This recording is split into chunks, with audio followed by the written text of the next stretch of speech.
తమిళనాడు ముఖ్యమంత్రి జయలలిత మేనకోడలు దీపా జయకుమార్ లేవనెత్తిన ప్రశ్న ఇప్పుడు సర్వత్రా ఆసక్తిని రేకెత్తిస్తోంది. రక్త సంబంధీకులమైన తమను ఆమెను చూడడానికి ఎందుకు అనుమతించడం లేదన్నదే ఆ ప్రశ్న.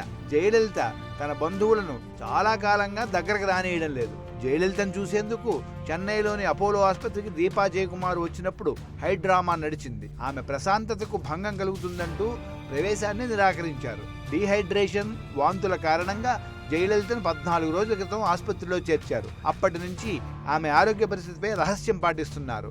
ఆరోగ్య పరిస్థితి మెరుగుపడుతోందని, కోలుకుంటున్నారని అప్పుడప్పుడు ప్రకటనలు విడుదల చేయడం తప్ప చూసేందుకు ఎవరికీ అనుమతినివ్వడం లేదు. జయలలిత ఆరోగ్యంపై ఆసుపత్రి, ప్రభుత్వ రహస్య వైఖరి ఆమె పరిస్థితిపై విపరీతమైన ఊహాగానాలు రేగేలా చేశాయి. ఆమె తీవ్రంగా అనారోగ్యం బారిన పడ్డారనే వదంతులను వ్యాపింపజేసింది. ఎవరినీ కలవనివ్వకపోవడం దీన్ని మరింత పెంచింది. జయలలిత స్థితిపై ప్రభుత్వం ప్రకటన చేసే స్థితి ఎప్పుడో దాటిపోయింది. మరోవంక బంధువులతో పురచ్చితలైవి దశాబ్దాల క్రితమే సంబంధాలను తెచ్చేసుకున్నారు. రాకపోకలు కూడా ఆపేశారు. దీపా జయకుమార్ను ఆసుపత్రిలోకి ప్రవేశించకుండా అడ్డుకోవడం దీనికి ఓ కారణమై ఉండొచ్చు. రాష్ట్రంలో ఉన్న ప్రజల్లో మీరూ ఒకరు తప్ప జయలలితకు ఏ విధంగానూ సన్నిహితులు కారని ప్రస్తుతం ఆమె సంరక్షణను చూస్తున్న వారు దీపకు స్పష్టం చేశారు.